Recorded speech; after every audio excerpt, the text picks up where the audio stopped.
Hi hello வணக்கம் and welcome to just my channel. நான் உங்கள் ஹர்ஷஸ்ரீ. என்னை உன்னுள் கண்டெடுத்தேன் கதையோட அடுத்த பகுதிகளை பற்றி பார்க்கலாம். அக்ஷா அவளின் குடும்பத்துடன் கிளம்பிய சிறிது நேரத்தில் ஆதர்ஷ் இன்னொரு சிறுவருடன் கோவிலுக்குள் நுழைந்தான். கையில் வைத்திருந்த காத்தாடி படர்ந்து சென்று மரத்தின் அருகே விழுந்துவிட்டது. அதை எடுத்தவன் அதன் அருகிலிருந்த பொம்மையை பார்த்தான். அதை கையில் எடுத்துக்கொண்டு அக்ஷா எங்கே போனா என்று கேட்டுக்கொண்டே அம்பிகாவிடம் சென்றான். அவரோ, ஆதர்ஷ், உன்னை அச்சு ரொம்ப நேரமாக தேடினான். அவங்க அம்மா அப்பா வேலை இருக்குன்னு அவளை சீக்கிரமாக கூட்டிகிட்டு போயிட்டாங்க. பிள்ளைக்கு முகமே வாடிடுச்சு தெரியுமா? நீ எங்கே தான் போன?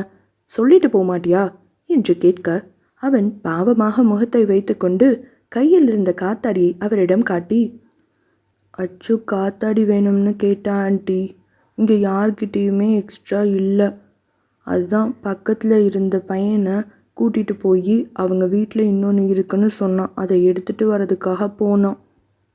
அச்சு போயிட்டாளா என்று அவன் கேட்க அம்பிகாவிற்கே பாவமாக போய்விட்டது. சரி சரி, நீ ஃபீல் பண்ணாத, அடுத்த வருஷம் அவளை கூட்டிகிட்டு வரலாம் என்று சமாதானப்படுத்தினார். அவன் அமைதியாகவே நிற்க, ஆமாம், கையில் என்ன?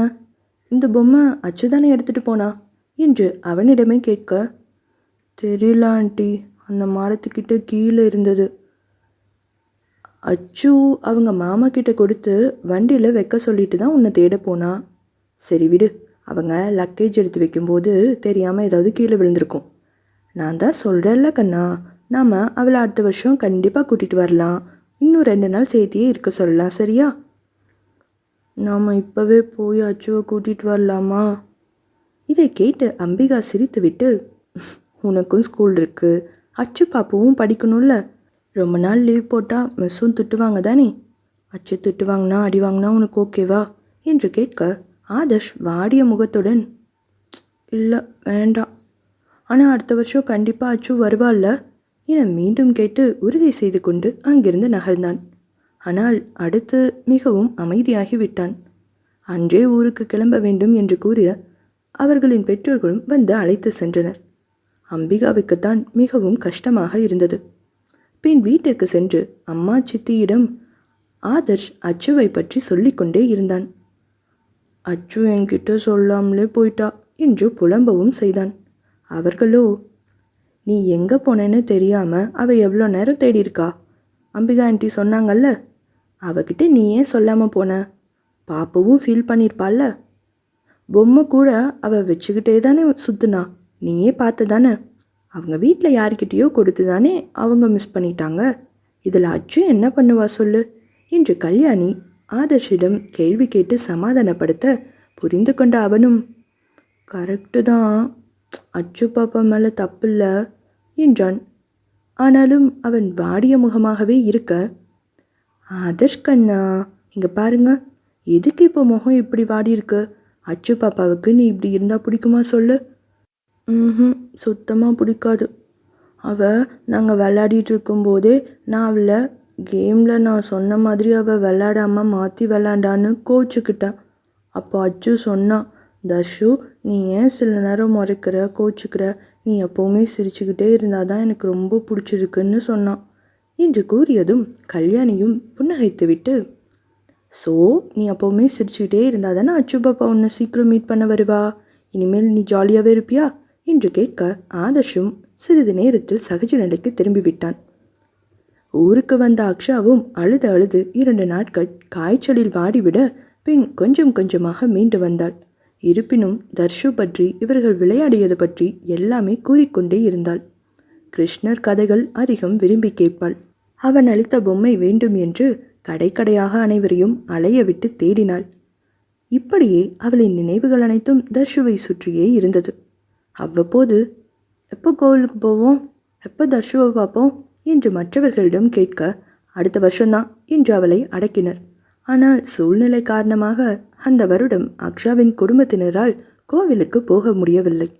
அதற்கு அடுத்த வருடம் ஆதர்ஷ் வரவில்லை என இருவராலும் அடுத்தடுத்து சந்திக்கவே முடியாமல் காலம் கடந்துவிட்டது. இதுவரை ஆதர்ஷ் கூறி முடிக்க அக்ஷா அவனையே பார்த்து கொண்டிருந்தாள். என்ன என்று அவன் கேட்டதும், அப்படியே அப்புறம் நாம் 2 பேருமே மறந்துட்டோமா என்று கேட்டாள். எங்கே முழுசாக மறக்கிறது? காலப்போக்கில் முகத்தை பேசினதை வேணும்னா கொஞ்சம் மறந்துருக்கலாம். ஆனால் அதோட தாக்கம் நம்ம 2 பேர்கிட்டையுமே இருந்திருக்கு. உங்கள் வீட்டில் எல்லாருமே சொன்னாங்க, நீ என்னோடய பேர் கிருஷ்ணர் பேர் அப்படின்னு சொன்னதால் கிருஷ்ணர் பற்றியே கதை கேட்பியான். அப்பப்போ தர்ஷுன்னு சொல்லிக்கிட்டே இருந்தா. உங்கள் பேருன்னு எங்களுக்கு தெரியல. நாங்களும் ஏதோ பொண்ணு அவள் கூட விளையாடின பாப்பா அப்படிங்கிற மாதிரி நினச்சிட்டு அதை பெருசாக எடுத்துக்காமல் விட்டுட்டோம். அம்பிகாட்டையும் அவ்வளவா அதுக்கப்புறமா பேசவும் முடியறதில்ல. அதனால் எங்களுக்கும் யார் என்னன்னு கேட்குறதுக்கு பெருசாக தோணலை. அடுத்த வருஷம் கோவிலுக்கு போயே ஆகணும்னு அவள் ரொம்ப அடம் பிடிச்சா. ஆனால் அந்த வருஷம் எங்களால் கூட்டிகிட்டு வர முடியல. எவ்வளோ சொல்லியும் கேட்காம ரொம்ப அழுது அடம் பண்ணி அவளுக்கு காய்ச்சல் திரும்ப வந்தது தான் மிச்சம். அப்புறம் அவளை மிரட்டிட்டோம், இந்த தடவை மட்டும்தான் இப்போ கூப்பிட்டு போல, இப்படியே அழுதா எப்போவுமே கூட்டிகிட்டு போக மாட்டோன்னு. அப்புறம்தான் அமைதியானா. ஆனால் என்ன நினச்சாலும் தெரில, அதுக்கப்புறம் தர்ஷு பேரவோ அவள் சொல்லவே இல்லை. ஆனால் அனீஷ் ராணீஷ் நேம் கூட அவள் தான் கிருஷ்ணர் பேரில் இருந்து தான் வைக்கணும்னு தேடி பிடிச்சி வச்சா. கிருஷ்ணரை பிடிச்சதால அவள் இப்படின்னு நாங்களாம் நினச்சோம். இப்போ தானே தெரியுது மாப்பிள்ள, உங்களை பிடிச்சதால தான் அவளுக்கு கிருஷ்ணரையே பிடிச்சிருக்குன்னு. அவளையே அறியாமல் இதை பண்ணியிருக்கா. அப்புறம் அந்த பொம்மை அவளுக்கு பிடிக்கும்னு தெரியும், ஆனால் ஏன் அவ்வளோ பிடிக்கும்னு கேட்டால் அவளுக்கே சொல்ல தெரியாது. அச்சுன்னு பேர் சொல்லி கூப்பிட்டா, நோ நீங்கள் யாரும் அப்படி கூப்பிடாதீங்கன்னு சொல்லிட்டு போவாளே தவிர ஏன் பிடிக்காதுன்னு கேட்டால் அதுக்கும் பதிலே இருக்காது, தெரியாதுன்னு சொல்லிடுவா. ஆனால் யாருமே அந்த பேர் சொல்லி கூப்பிடாதீங்க ப்ளீஸ்னு சொல்லிட்டு அமைதியாக போயிடுவா. அவள் ஃப்ரெண்டு பிரியா, அவங்க ஃப்ரெண்ட்ஸுக்குள்ளெல்லாம் பிரச்சனை பண்ணால் அக்ஷாவை வெறுப்பேற்றுறதுக்காகவே அச்சுன்னு சொல்லி கூப்பிடுவாங்க. ஆனால் ஒரு கட்டத்தில் அக்ஷா பதிலே தெரியாமல் அதை விட்டு விலகவும் முடியாமல் ரொம்பவே அமைதியாகிட்டா. அப்புறம் நாங்களே பார்த்துட்டு யாருமே அவகிட்ட இந்த மாதிரி ஏன் எதுக்குன்னு கேள்வி கேட்கவும் இல்லை, அச்சுன்னு பேர் சொல்லி அவளை வெறுப்பேற்றுறதும் இல்லை. அப்படியே விட்டுட்டோம். அவள் மறந்துருப்பான்னு நினச்சோம். ஆனால் கடைசியில் இவ்வளோ காலம் கழித்து நீங்கள் 2 பேருமே சேரணும்னு இருந்திருக்கு. இன்று அக்ஷாவின் குடும்பத்தினர் தன்னிடம் கூறியதை ஆதர்ஷ் இப்போது அக்ஷாவிடம் கூறினான். அப்புறம் நான் ஊரில் இருந்து வந்ததும் எப்படா அடுத்த வருஷம் வரும் உன்னை பார்ப்போன்னே வெயிட் பண்ணிட்டு இருந்தேனா. நினச்சிக்கிட்டே உனக்காக நிறையா திங்ஸ் கிஃப்ட்ஸ் எல்லாமே வாங்கி வச்சுப்பேனா. முக்கியமாக என் பிறந்தநாள் வந்தபோது எனக்கு வந்த கிஃப்டில் எனக்கு ரொம்ப பிடிச்சதுன்னு சொல்லி அதை உனக்காகன்னு சிலதை எடுத்து வச்சேனா. எது பண்ணாலும் இது அச்சு பாப்பாவுக்கு ரொம்ப பிடிக்கும், இது அவளுக்கு கொடுப்பேன்னு சொல்லி சொல்லி ஒரு பாக்ஸில் எடுத்து வைப்பேனா. ஆனால் அடுத்த வருஷமும் நான் கோவிலுக்கு வந்து உன்னை பார்க்க முடியல. வீட்டுக்கு வந்து ஃபீல் பண்ணலாம், ஆனாலும் மேலே கோவம்லாம் படலையாம். அப்பப்போ உனக்கு பிடிச்ச அந்த பொம்மை, அப்புறம் உனக்காக நான் வாங்கி வச்ச அந்த கிஃப்ட்ஸு திங்ஸ் இதெல்லாத்தையும் எடுத்து வச்சு பார்த்துட்டு பேசாமல் போயிடுவேனா. நம்ம 2 பேருக்குமே மனசில் ஆழமாக நினைவுகள்லாம் பதிஞ்சிருச்சு. ஆனாலும் அது தெளிவாக சொல்ல தரல, அதுதான் உண்மை என்று கூறிவிட்டு அவளை திரும்பி பார்க்க அவள் கண்கள் பனித்திருந்தது. ஆதர்ஷோ, ஹே என்னடி இப்போ என்னாச்சு? இப்போ எதுக்கு நீ அழுகிற? அதான் இப்போவும் நீ என்கிட்டயே வந்துட்டியே. இல்லை அதை நான் வேணும்னு அன்னைக்கு வராமல் இருக்கல, பட் உங்களுக்கு எவ்வளோ கஷ்டமாக இருந்திருக்கும்ல. இதை கேட்டதும் அவளை அணைத்து கொண்டவன், ஐயோ செல்லம், இது என்ன? நீ அப்போ ரொம்ப குட்டி பொண்ணு, உன்னை விட பெரியவன். எனக்கே கொஞ்சம் வருஷத்தில் இதெல்லாம் மறந்துடுச்சு. அண்ட் அடுத்த வருஷம் வரவும் முடியல. அப்படி இருக்கும்போது நீ மறந்ததாலேயோ அன்றைக்கி வராமல் இருந்ததாலேயோலாம் நான் உன்னை தப்பாகவே நினைக்க மாட்டேன், உன்னை குறையும் சொல்ல மாட்டேன், அது உனக்கே தெரியாதா? ஆனால் நீ அதுக்கு மேலே போய் என்னை பற்றி நினச்சி அழுது புலம்பி உனக்கு உடம்பு சரியில்லாத அளவுக்கு போயிருக்கு. கோவிலுக்கு வராததில் உன் தப்பு என்ன இருக்குது சொல்லு. எல்லா கதையும் கேட்டதுக்கப்புறம் அந்த சின்ன வயசுலேயே என் அச்சு பேபி என் மேலே எவ்வளோ பாசமாக இருந்திருக்கான்னு நானே நினச்சி பூரிப்பில் இருக்கேன். நீ என்னடான்னா கண்ணு கலங்கிட்டு, நீ என் க்யூட் அச்சு தானே, தைரியமான சாரா தானே எனக்கு வேணும். இந்த அழுமூஞ்சி வேணவே வேணாம். நீ ஒழுங்காக இருந்தால் தான் நான் இன்னும் எல்லாரும் என்ன சொன்னாங்கன்னு உனக்கு சொல்லுவேன் என்று அவன் சமாதானம் செய்ய அவளும் சற்று சாந்தமடைந்தவள், சரி சரி அழுகலை, நீங்கள் சொல்லுங்கள், இதெல்லாம் உங்களுக்கு யார் சொன்னது? அப்புறம் அன்னைக்கு ருத்ரா கேட்க சொன்னது இதை பற்றியா? பெரியவங்களுக்கும் அப்போவே யாரை சொல்கிறோம்னு தெரியலையே, எப்படி இத்தனை விஷயம் சொன்னாங்க என்று அவள் அடுத்த சந்தேகங்களை கேட்டாள். அவளது மூக்கை பிடித்து ஆட்டிவிட்டு, இந்த இன்வெஸ்டிகேஷன் எல்லாம் கரெக்டாக பண்ணிவிடு சரியா? என்று கிண்டல் செய்தவன், நீ கேட்டதில் பாதி கரெக்ட் தான். முதல்ல ருத்ரா தான் இதை என்கிட்ட சொன்னான். எல்லாமே இல்லை, நம்ம குட்டீஸில் மீட் பண்ணது, அதோட அவன் நம்மக்கிட்ட ப்ராப்ளம் பண்ணது எல்லாம் மட்டும் சொன்னான். மீதி அம்பிகா ஆண்டிக்கிட்ட கேட்க சொன்னான். அவங்களுக்கு இந்த ப்ராப்ளம் டென்ஷனில் இதை பற்றியெல்லாம் யோசிச்சிருக்க முடியாது. அதான் நம்ம 2 பேரையும் சேர்த்து பார்த்தோம், அவங்க அதை பெருசாக எடுத்துக்கல. நீ அவங்கக்கிட்ட ஞாபகப்படுத்தி கேளுன்னு மட்டும் ருத்ரா சொல்லிட்டு விட்டுட்டான். ஸோ நானும் வீட்டுக்கு வந்துட்டு பேசிட்டு ஆண்டிக்கிட்ட ருத்ரா சொன்னதை வச்சு கேட்டேன். அப்புறம்தான் ஆண்டியே எல்லாமே சொன்னாங்க. கூட அம்மாவும் இருந்ததால், ஓ அப்போ அந்த அச்சு தான் இந்த அக்ஷாவா, அப்போவே அச்சு அச்சுன்னு சொல்லிட்டு இருப்பியேன்னு இங்கே நான் பண்ண சேட்டையும் அவங்க சொன்னாங்க. அதில் ஒரு டைம் அண்ணா கல்யாணத்தை பற்றி ஏதோ டவுட் கேட்டுட்டு, கல்யாணம் எதுக்கு, ஏன், யாரை பண்ணணும்னு கேள்வியாக கேட்டனாமா. அப்படி பண்ணால் அவங்க நம்ம கூடவே இருப்பாங்க, நம்ம எல்லா விஷயமும் அவங்கக்கிட்ட ஷேர் பண்ணிக்கலாம்னு இவங்க பொதுவாக ஏதோ என்னை சமாதானப்படுத்த அப்போ சொல்லியிருக்காங்க. அப்போ நான் அச்சு பாப்பாவை கல்யாணம் பண்ணிக்கவா, என் கூடவே இருப்பாள்ன்னு வேற கேட்டிருக்கேனா. சொல்லிட்டு எல்லாரும் இப்போவும் கலாய்ச்சி சிரிச்சிட்டு இருந்தாங்க. தென் உனக்கு வச்ச திங்ஸு, அந்த பொம்மை வச்சுருந்த பாக்ஸு இதெல்லாமே ஸ்டோர் ரூமில் வச்சுருந்தேனா, அதை எடுக்கிறதுக்காக போய் அங்கே பார்த்துட்டு இருந்தபோது தான் உன் அப்பா, அம்மா, மாம்ஸ், அத்தைஸ் எல்லாம் வந்து என்கிட்ட பேசினாங்க. இந்த பொம்மையை நான் கையில் வச்சுருந்ததை பார்த்து அப்புறம் அவங்க மூலமாக தான் நீ அங்கே என்னென்ன சேட்டெல்லாம் பண்ணன்னு சில விஷயம் தெரிஞ்சது. ஓ, இது எல்லாத்தையும் கேட்டுட்டு அப்போ தான் சார் ரொம்ப சந்தோஷத்தில் வந்து என்னை ஹக் பண்ணதோ, அதுக்கு தானே என்று அவள் கேட்டதும், அதே அதே, எனக்கு எல்லாமே கேட்டு பயங்கர ஹாப்பி. அந்த குட்டியிலேயே உனக்கு என் மேலே எவ்வளோ பாசம், ஐம் சோ லக்கி டியர் என்று சிலாகித்தான். இதை கேட்டு அவள் சிரித்ததும், என்னதான் எல்லாருமே சொன்னாலும் எனக்கு என் அச்சு பேபிக்கும் நடுவில் இருந்த அந்த உறவு இப்போவும் எப்படி உன் மனசில் எந்த அளவுக்கு இருக்குன்னு தெரிஞ்சுக்க ரொம்ப ஆசையாக இருந்தது. அதனால தான் 1 வீக் கழித்து உன் பர்த்டே அன்னைக்கு இதை சொல்லணுன்னு முதல்ல நினச்சதோடு சேர்த்து இன்றைக்கி காலையிலேருந்து பண்ண எல்லா கிஃப்ட்ஸு, பிளான்ஸ் எல்லாமே. அன்றைக்கி உனக்கு எடுத்து கொடுத்த ட்ரெஸ் கலரில் தான் இன்றைக்கி சாரியும் எடுத்து கொடுத்தேன். அதை பார்த்ததும் உன் ரியாக்ஷன் அதுலேயே ஃப்ளாட்டு. கண்ணை முழிச்சு நீ பார்த்தியே, ஸோ க்யூட்டா. அதோட நீ என்கிட்ட தான் முதல்ல காட்டணும்னு யாருக்கும் தெரியாமல் மாடிக்கு வந்து வெயிட் பண்ணிருந்தியே, நான் பார்த்துட்டே இருந்தேன் தெரியுமா.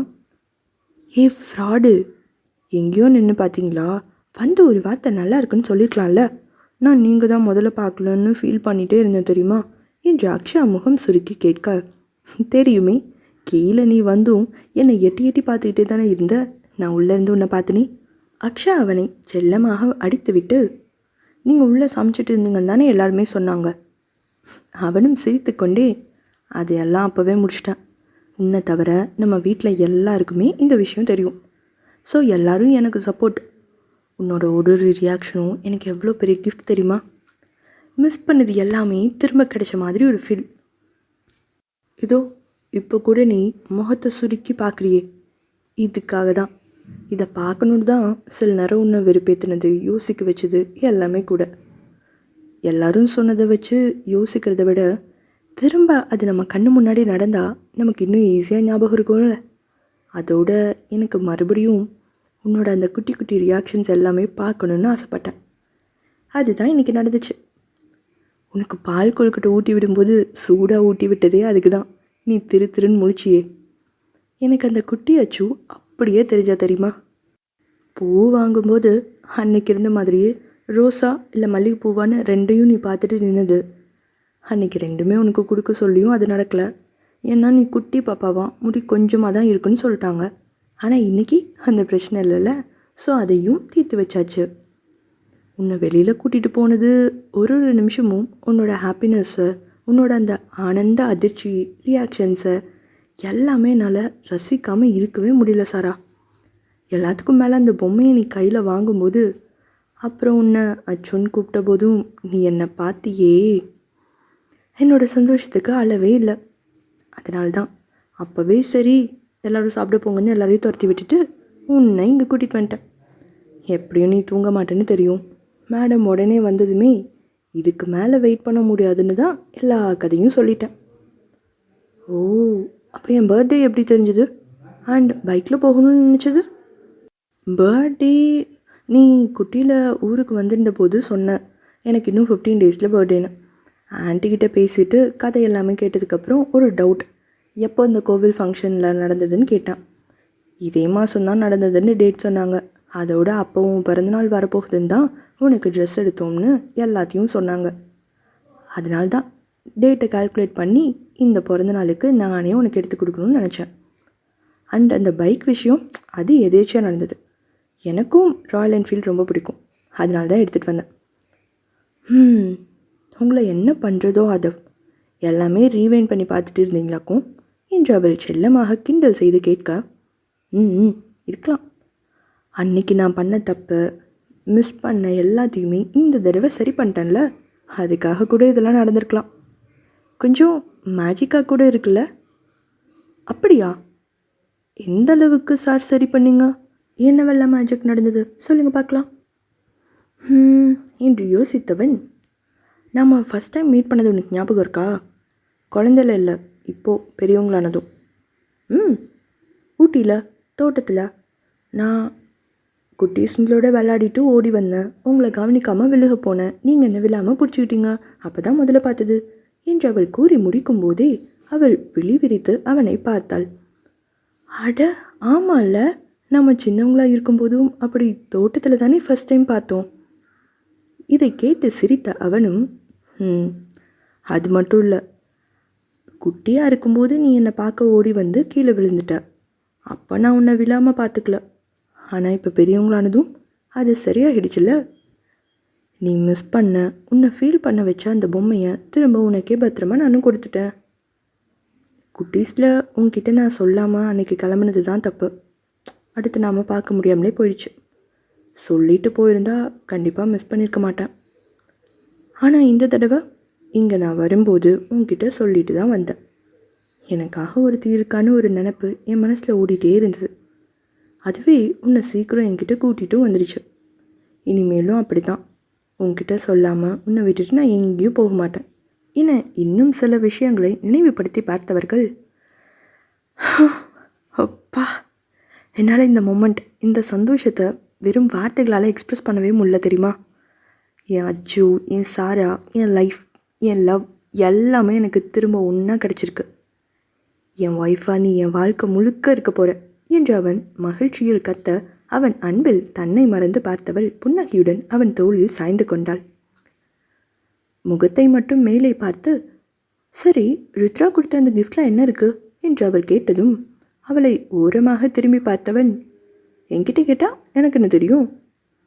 அவளுக்கு புரிந்துவிட, ஹே ஃப்ராடு, ஒழுங்காக உண்மையை சொல்லுங்க, உங்களுக்கு கண்டிப்பாக தெரிஞ்சிருக்கும் என்று கூறியதும் அவன் சிரித்து கொண்டே, இதெல்லாம் ஒழுங்காக கண்டுபிடி. சரி, எனக்கு தெரியும் தான், ஆனால் அதையும் நீயே ஓப்பன் பண்ணி பாரு. அப்போது உன்னை நான் என்ன மாதிரி ரியாக்ஷன் கொடுக்குறேன்னு பார்க்கணும் என்று கூறி அழைத்து சென்றான். அச்சோ ஆதவ், உங்களுக்கு உண்மையாகவே ஏதோ ஆயிடுச்சு. இன்னுமா நீங்கள் ரியாக்ஷன்ஸ் பார்க்குறத விடலை என்று அவள் கிண்டல் செய்தாலும் உள்ளே ரசித்து கொண்டே அந்த பரிசு பொருளை திறந்து பார்க்க இருவரும் அறைக்கு சென்றனர்.